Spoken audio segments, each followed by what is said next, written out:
Olá, minha gente, muito bom dia, boa tarde, boa noite mesmo.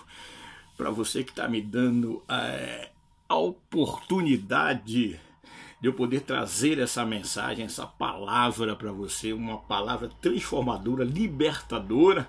Tudo isso por quê? Porque nós acreditamos, como diz o apóstolo Paulo em 1 Coríntios capítulo 15, que Jesus morreu no nosso lugar segundo as Escrituras e que ele também ressuscitou ao terceiro dia para dar a certeza, cumprindo-se a palavra de Deus, que ele haveria de morrer no meu e no seu lugar naquela maldita cruz, mas haveria de ressuscitar, cumprindo assim o plano de Deus para abrir a porta, não a janela dos céus, mas abrir a porta dos céus para que todo homem, toda mulher, crente em Jesus Cristo, pudesse voltar a ter a comunhão com o seu Criador, tá certo?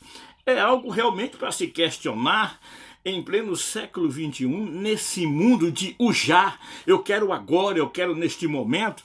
Você está no lugar certo, porque o sim de Deus nos proporciona da seguinte maneira: se nós crermos, nós veremos a glória de Deus acontecer em nossa vida.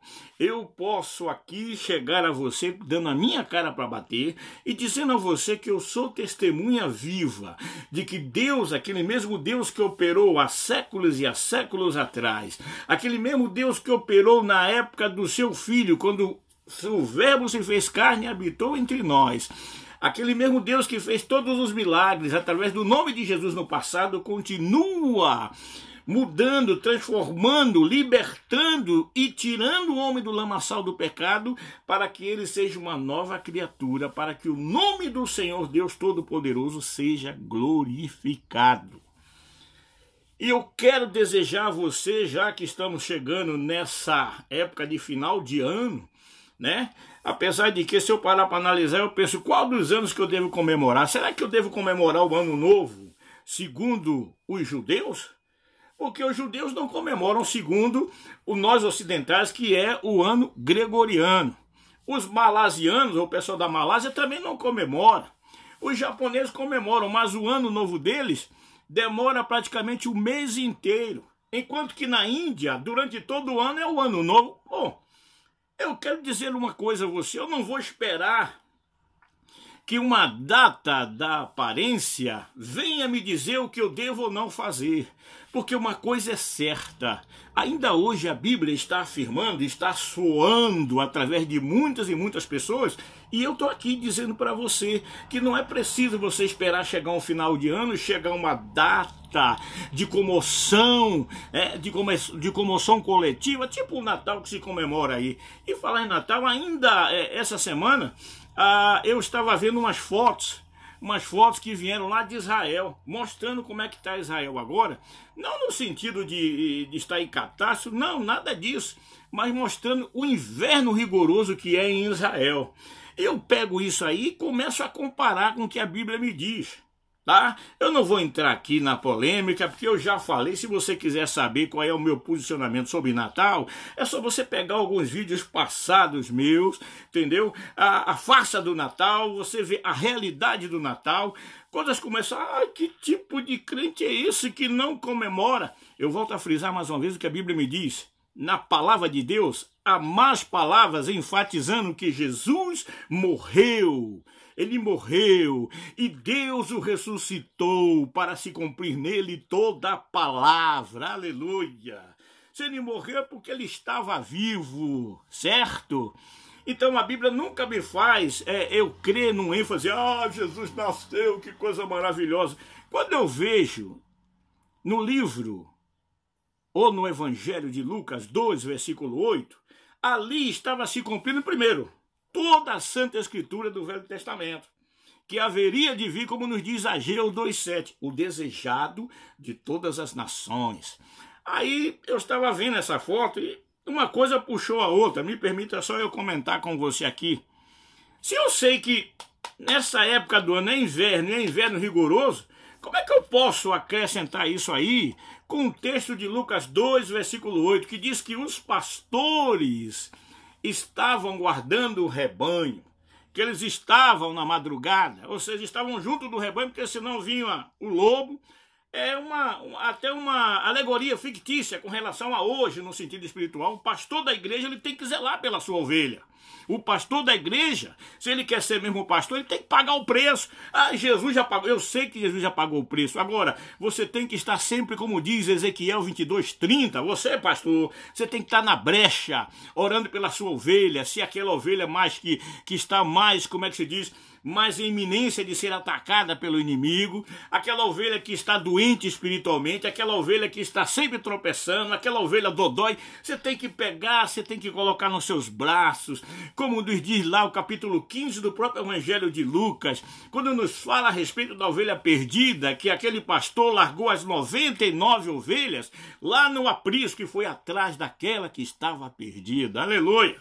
Eu não vou aqui ensinar porque esses dias atrás eu estava até comentando alguma coisa parecida sobre isso, falando, como eu sempre falo, com relação às coisas do reino de Deus, e me veio uma observação que alguém me disse, para não, como é que diz, não cair em doutrina do diabo, aí falando alguma coisa sobre dinheiro. Eu fiquei pensando, poxa, dinheiro não impede ninguém de ir para o céu. O que impede é a sua ação, é a sua conduta. Porque não adianta você falar que você é um cristão se você tem a língua maior do que a sua boca. Não adianta você falar que você é um cristão se você deseja mal para todo mundo.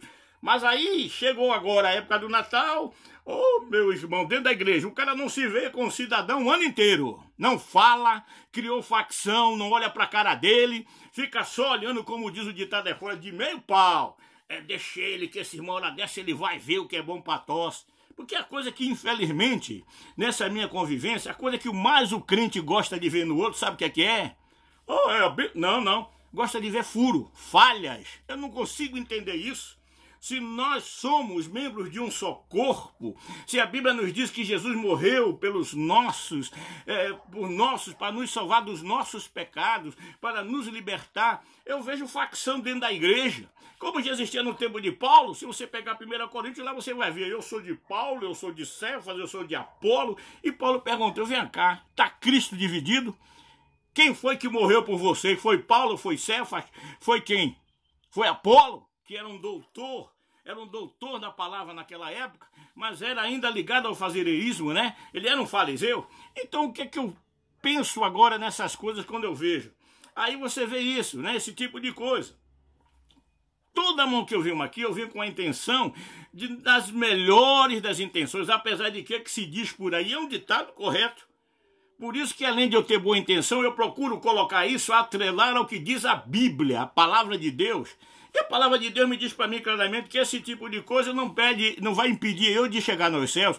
Se fosse assim, não teria rico salvo, né? Como nós vimos já na época de Jesus, se você for ver 27, 57 do Evangelho de Mateus, você vai ver que tinha gente lá que era salva e esperava o reino de Deus e seguia Jesus Cristo. O nome dele era José de Arimateia, e contra fatos não há argumentos. Mas voltando para nós, nos nossos dias, aí o cara chega o ano inteiro na igreja, mal dá paz do Senhor pro irmão quando dá, mal olha pra cara dele, e quando chega no Natal, vamos juntos, tá bom, aleluia, que coisa boa, Jesus nasceu. Jesus tem que nascer todo dia na sua vida, meu irmão, na minha vida, entendeu? Porque essa carne aqui, ela é inimizade contra Deus, e se a gente deixar se ligar, se a gente deixar ela mandar, nós estamos perdidos. Vamos ser verdadeiras cascas dentro da igreja, cheios de liturgia, cheios de aparência e vazios do amor de Deus, porque o vínculo que nos faz forte com o Senhor Jesus é o amor. O próprio Jesus, em João 13:35, ele deixou bem claro, nisto conhecereis que sois os meus discípulos, se vos amardes uns aos outros. Então, meu amigo, contra fatos não há argumentos. Aí eu venho com aquela história que eu estava pensando de novo, que eu estou cansado de falar aqui. Se a gente sabe então que não foi no inverno que Jesus nasceu, no inverno com relação ao hemisfério naquela parte do mundo, né? Especificamente em Israel, não foi no inverno, porque no inverno não dava condições, no inverno é muito rigoroso, não dava condições de ninguém ficar ao relento tomando conta de ovelha nenhuma. Não foi no inverno, gente. Mas por que então que aqui a gente comemora, aí vai na igreja, coloca a árvore de Natal dentro da igreja, que eu não consigo entender essa questão de árvore de Natal ligado com a Bíblia. Se alguém souber, puder, por favor, me mostra aí. Oh, mas é só um sentimento? A Bíblia nos diz que nós andamos por fé. 2 Coríntios 5,7, não por vista. E vista é um dos sentidos do nosso corpo. Tá bom? Vamos aprender um pouquinho mais, vamos olhar para a gente não ficar nessa, se cumprindo nossa vida, o que nos diz Efésios 4,14, sendo levado por todo o vento de doutrina. A palavra de ordem do dia que eu digo a você aqui, ou nesse momento que você está me ouvindo, é questione se realmente o que você está fazendo, como disse o apóstolo Paulo aos Gálatas, eu procurei ver isso aí para ver se eu estou fazendo de acordo com a palavra de Deus. É essa a minha obrigação, é sua obrigação, meu irmão. Ah, porque o pastor falou que é assim, falou que é assado. O que importa é que um dia Jesus veio. O Satanás sabe disso, porque no dia que Jesus veio, ele começou a ter medo dele. Ele começou a ver, tanto que os demônios disseram para Jesus, vieste nos atormentar antes do tempo. É só você pegar do Evangelho de Marcos que você vai ver. Ainda estava lendo hoje pela manhã. Quando chegou o endemoniado gadareno, e ele perguntou, o que nós temos contigo, Jesus? O que nós temos contigo? Porque a luz não tem comunhão com as trevas. Tá certo?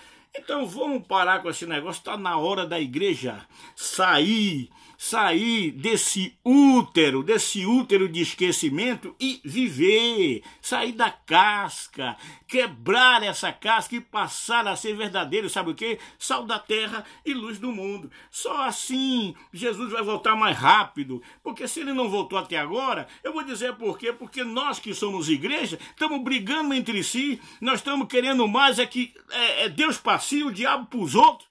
Pelo amor de Deus, que tipo de crente é esse? Não é verdade? Ah, doeu, eu vou sair. Quer sair do canal? Sinta-se à vontade, meu irmão, porque na verdade a minha finalidade aqui não é segurar fulano A, B ou C, porque isso você já tem na igreja quem faça isso por você. Ah, se você for um dizimista bom, pastor, meu irmãozinho, não vou não, que...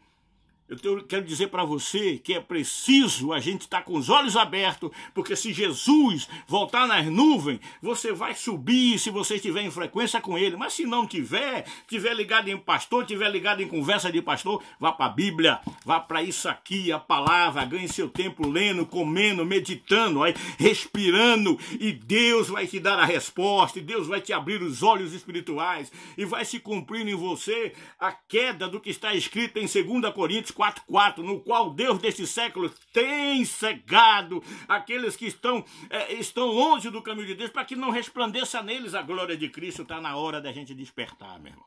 Está na hora. Não espere chegar final de ano, virada de ano, que é outra coisa também absurda, outra coisa hipócrita. Você não fala com o cara o tempo inteiro dentro da igreja. Malmente ele dá uma paz para ele quando dá, né? E aí chega final de ano, irmãos, que o Senhor te abençoe, mais um ano. Você já é um abençoado, meu irmão. Você já é um abençoado em Cristo Jesus. É que nos diz Paulo em Efésios capítulo 1, versículo 3. Bendito o Pai de nosso Senhor e Salvador Jesus Cristo. Vá lá ler para você ver que eu não estou falando besteira.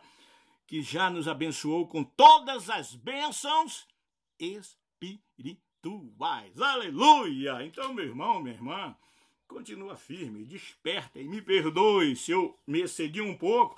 Mas é que eu digo a você, a alegria está no coração de quem conhece a Jesus.